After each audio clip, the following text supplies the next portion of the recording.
Recently, I stumbled onto Reddit and found a thread titled Most Disrespectful and Humiliating Plays in NFL History, and the author of the thread had already listed some examples. Adrian Peterson running over William Gay. I'm talking cheap shots, or worse, just complete dark acts of violence. You slowly make your way to story after story involving Bill Romanowski. In his book, Romo, My Life on the Edge, Romanowski writes about a playoff game against the Giants, where he found himself buried with running back Dave Meggett. I'm pissed, and I'm down there just trying to rip that ball out of his hands. And all I could get was a finger. And at that time, I thought it was his, but just whatever it was, Oh, no way. I just snapped it. And I could hear a scream at the bottom of the pile. You broke his finger and you thought to yourself, good, he's not going to be so effective anymore. At that time, yes. Man, that's cold. That's awful. Why does he look like a serial killer? I was going to say, he's giving killer vibes. He's giving Jeffrey Dahmer vibes. No, Jeffrey Dahmer was a whole nother level. He's giving vibes. Oh my God. You can see it in his eyes. There was no sympathy when he was talking about it. Nothing. Yeah, I enjoyed what I did. There's a coldness to his eyes. You can see it through the camera. God. They get to play football in the National Football. They're getting paid millions of dollars. Pay me a stick of bubble gum. Cut off my arm right now. I'm in. Go. I'm in. Count me in. I'm going.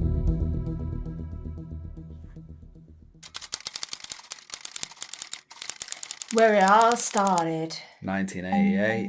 Bill Before I was Romanowski born. was fresh out of Boston College after a storied 4-year career, and the 49ers took him in the 3rd round of the 1988 NFL Draft. This ESPN article titled Cracked Code went into investigating what started turning Romo into the monster he became, and he mentioned this story while going through his rookie season. During a game against Oakland, Ethan Horton pushed Romanowski in the back and the young linebacker didn't retaliate. The next day at a film session, future Hall of Fame safety Ronnie Lott shut off the projector, turned on the lights, and punked Romanowski for allowing himself to get punked. This is a game about respect, Lott said. If you let someone do that again, I'll come after you myself. Damn. Ronnie Lott, the man who got his finger amputated so he could keep playing, when he gives you advice, at least in the world of professional football, you listen. And Romo took this to heart. That team won 2 Super Bowls by his 3rd season, but people started to become aware of how he developed his game. He played with a style that made people hate him. He was the kind of guy who couldn't turn off the intensity, even in practice. You broke an unwritten rule, probably an unwritten rule of the entire NFL. You hit Jerry Rice as hard as you possibly could in practice, your own teammate. He's proud of Damn. That one was an accident. Nah, hey, that's not an accident. Why is he smiling about it? You could tell that's not an accident. Just his facial expression, he's like, yeah, I claim that. But in front of the camera, Yeah, and he is thinking in the back of his head, he deserved that. that's his teammate as well. I was engaged with a blocker. He came around on a reverse. I came off the blocker, stuck my arm out, and boom, nailed Jerry right to the ground. You ended up getting in a fight with him. He came after me. This man did not care who you were. He was going to come after you. Damn, he's giving vibes though, I can't lie.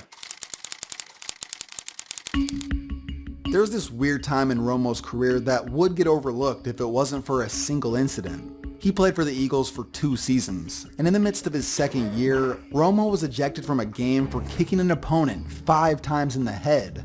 This was the first major incident that began shaping his legacy. 2 years later, in a preseason game, he shattered the jaw of quarterback Kerry Collins. That cost him a $20,000 fine. Holy Just shit. weeks later, Romanowski would become one of the most hated players in the league after this happened on national television.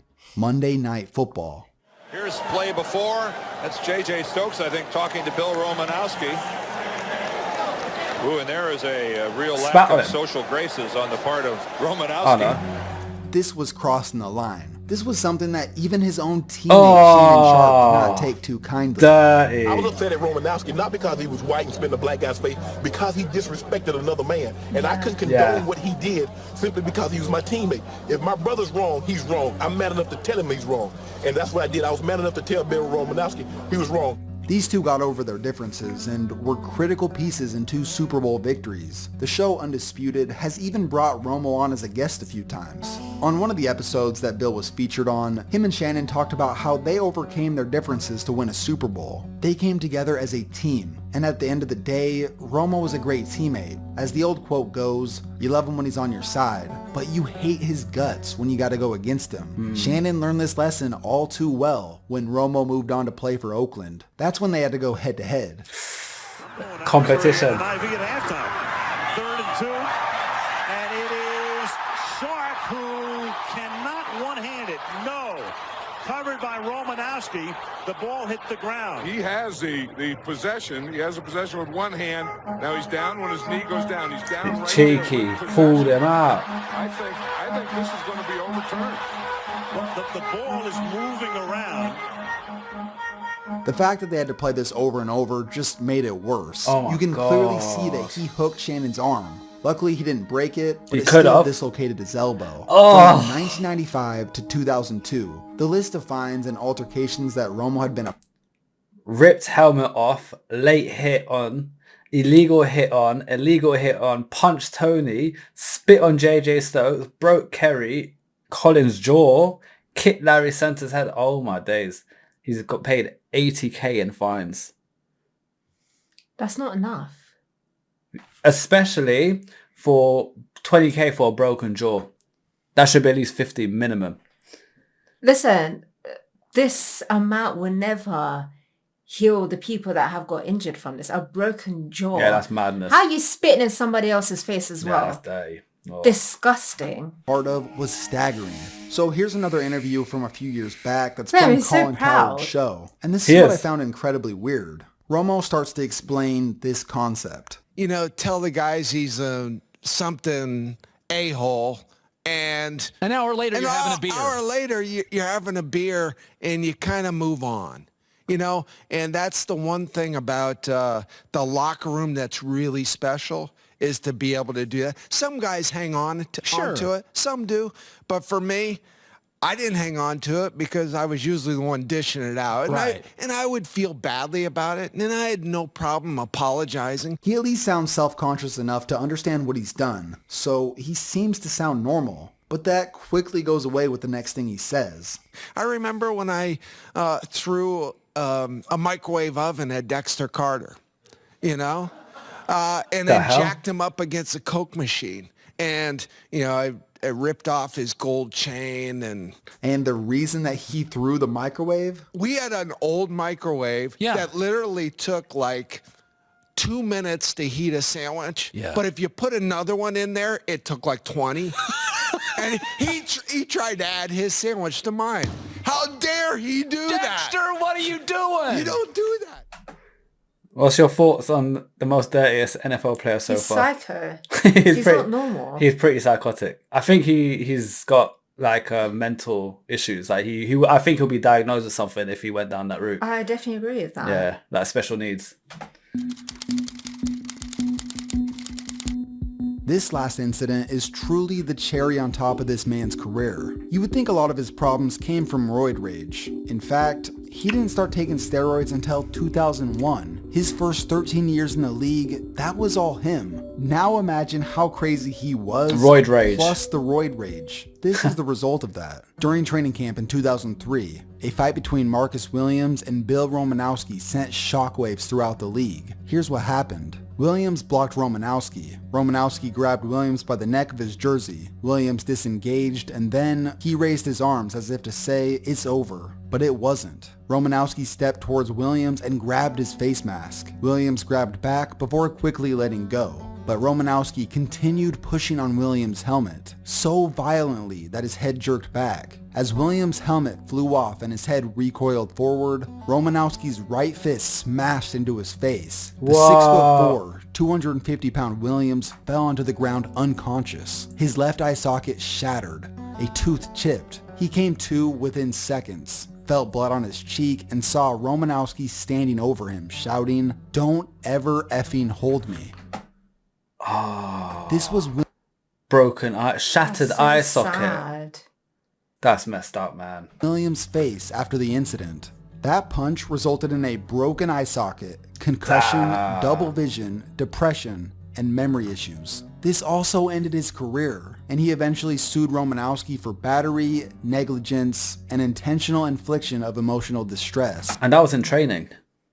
Not saying it should be done in a match either. It shouldn't be done at all, but that's your teammate.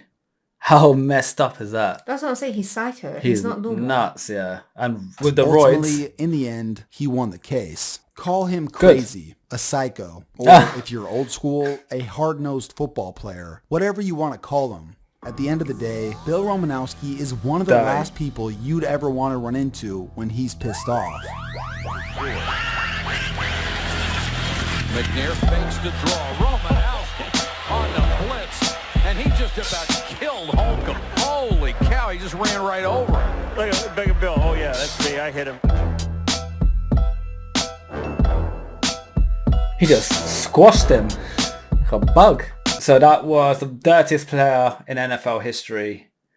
You don't get much dirtier than that. Like, that's some bad stuff. I'm surprised that the NFL still... I mean, I don't know, is he still playing? Or? No, I don't think so. Comment below if he is, guys. Yeah, if he's still playing, I'm shocked that the NFL is still allowing this character playing. What I'm shocked about is how he was allowed to play for so long with continued issues. Yeah, he should have been banned. Yeah, eventually. Because he's representing the sport. Yeah, not it's straight giving away. The sport a bad name. But he should have been banned after like 3/4 issues. Yeah. And the issues seem to just only get worse and worse because he was just paying the fines off. Is that it?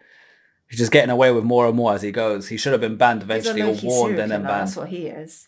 He's nuts. Yeah. Guys, thank you so much for recommending the video. Don't forget to like and subscribe. We'll be reacting to more videos like this. Keep suggesting them. We are looking at the comments. For now, peace out. Bye.